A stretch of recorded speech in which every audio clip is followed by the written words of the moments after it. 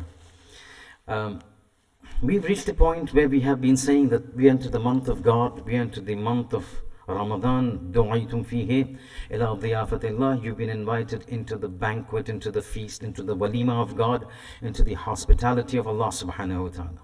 And we've been asked that the entire table is before you. Pick up whatever you can based on your ability and your liyaqat. And we're supposed to be doing that.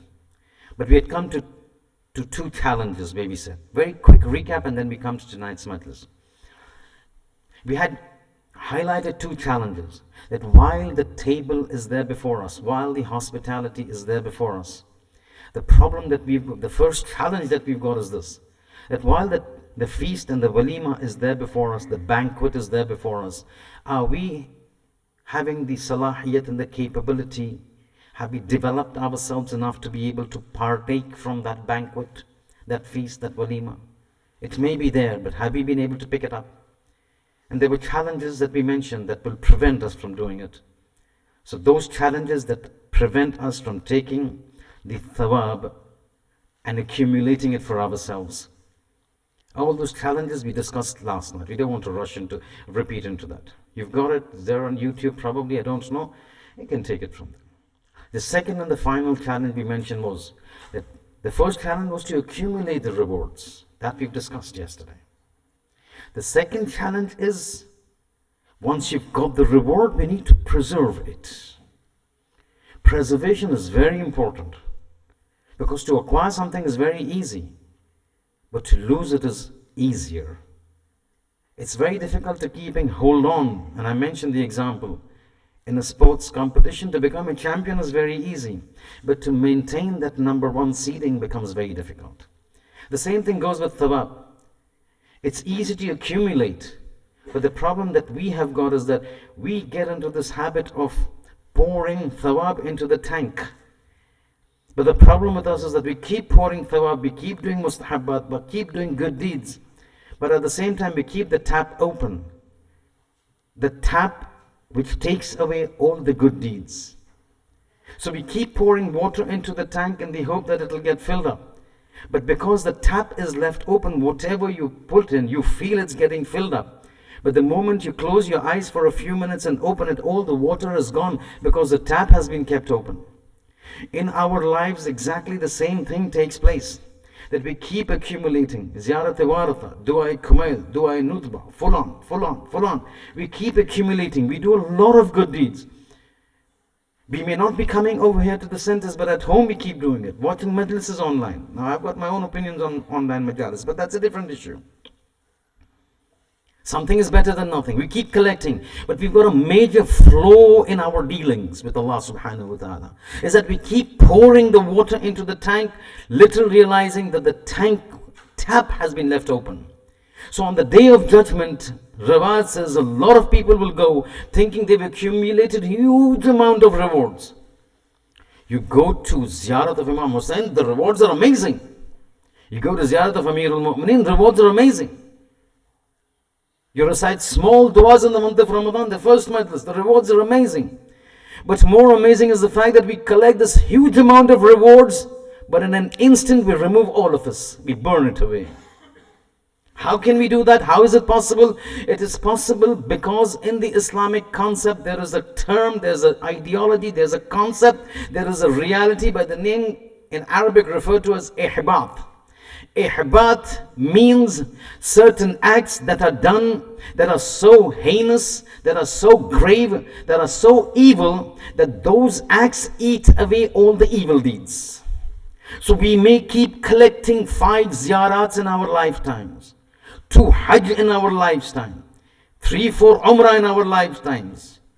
But by the time Malakul Maut comes, nothing is remaining, because in opposition to those good deeds, we have done other evil deeds which are so heinous in the eyes of God that all the entire amal that we've collected of ziyarat, of hajj, of umrah, of tasbihat, of du'as, all have been burnt away. On the day of judgment, our book of deeds is empty. This is a massive problem, yeah. It's something you feel that you've got a bank balance of $50,000.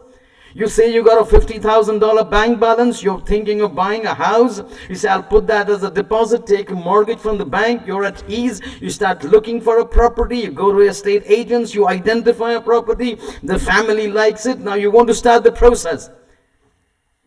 Over there in UK, as soon as you want to put an offer, they will say, hi, show me proof of funds. Show me you've got enough funds to put as a deposit for the bank to give you a mortgage. So you go to the bank, you go online, you type in your user ID, your password, and the moment you log in, you say, I'm expecting 50,000, zero, gone. Cybercrime, somebody swiped away your $50,000. What happens to you? Most people will get a heart attack over there. 50,000 lifetime saving gone. Imagine if, but over here, 50,000 gone. You can go to cybercrime department of the Australian federal agencies. They will investigate. If it's, the bank has a policy of refunding. If there's a fraud, you may have a possibility of getting part, if not full. If it's a credit card fraud, you're covered. You have an option in this world to recompensate or replenish the amount that is gone. But what happens if you find this amount gone in the akhirat, when you're expecting pages and pages of ibadat and amal, but when it is open there is nothing and there is no way back? Because Quran says when somebody dies, he will tell Malakul Maut, he'll turn to Allah and says, Rabbirja'uni, return me back to dunya because I have realized I have messed my life up. Rabbirja'uni, return me back to this world. Why? لَعَلِّي أَعْمَلُ صَالِحًا, so that I can do good deeds and then sort out my hereafter. A voice of nida will come to him, Kalla, there is no turning back. إِنَّهَا كَلِمَةٌ هُوَ قَائِلُهَا. This is only your desire to go back. وَمِنْ وَرَائِهِمْ بَرْزَخٌ إِلَى يَوْمِ يُبْعَثُونَ. Up to the day of judgment, there is a barrier. You cannot come back. You reach that position when there is no way to compensate that loss. Now imagine what will happen. And so it becomes important in this world we realize what are those detriments that change a person's sins and eat it away, so that you may collect a massive mountain of Uhud of good deeds. But one little problem and that whole mountain gets burnt up. Nothing remains. Everything gone into trash as ashes and cinder. So this is what we need to realize. There are a few things that I need to present before you. But I'll give you an example of how in the Quran Allah has mentioned one instance.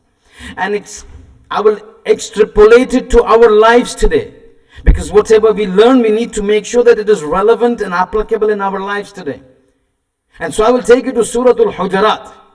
In Surah Hujurat, verse number 2, Allah is mentioning an incident. And He's saying, watch out. Don't be complacent that you do good deeds. You fast in the month of Ramadan. You stay awake in the night of month of Ramadan. There will be times that if you do certain sins, they are so grievous, so heinous before me, that we will wipe away everything that you've got. It says, Ya ayyuhalladhina amanu, O you who believe. Now this is directly related to the Holy Prophet. It says, Ya ayyuhalladhina amanu. I had mentioned this one portion 3 years ago when I had come. But that was under a different context, leading to a different natija. This is about something else. Surah Hujurat, verse number 2. You can go back home and listen and read it up. Ya ayyuhalladhina amanu. O you who believe. La tarfa'u aswatakum fawqa sawt al-nabi. Do not raise your voices over the voice of Nabi. وَلَا تَجْحَرُوا لَهُ بِالْقَوْلِ كَجَّحْرِ بَعْضِكُمْ لِبَعْضٍ. And do not talk to him in a rough manner, the way you talk amongst yourselves. حَتَّى يَحْبَتَنَّ أَعْمَالُكُمْ وَأَنْتُمْ لَا تَشْعُرُونَ. Because if you do this thing about in front of my Prophet, if you be rude before the Prophet, to him or to somebody else in his presence, I will erase all your good deeds and your Name Amal will become blank. This is Quran. And I've always said, Quran you cannot contest, because Quran is Quran. I'm giving you references. Surah Hujurat, verse number 2.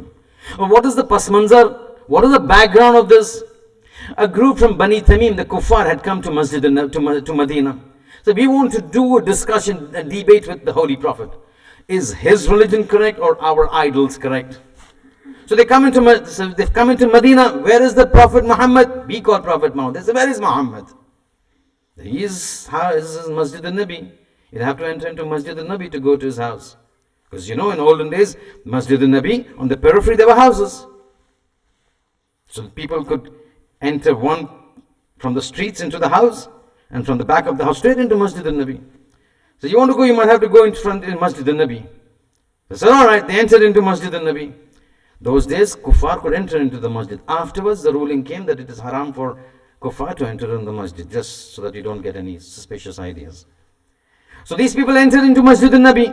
Says, where is the house of the Prophet? Says, that is the house. So they go to the house and from outside say, Ya Muhammad ukhruj ilayna. Oh Muhammad, come out to us. Prophet was doing some work, took time. Ya Muhammad, wayn ant, where are you? Come, ukhruj ilayna, come out. It was very rude, yeah. Somebody comes over here and says, Hey Moulana, niche utar. Hey Moulana, bahar. I will feel bad.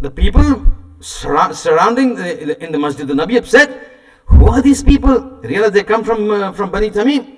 Coming from Bani Tamim. How do you talk? Very upset. Everybody is upset. Prophet comes out. He's embarrassed.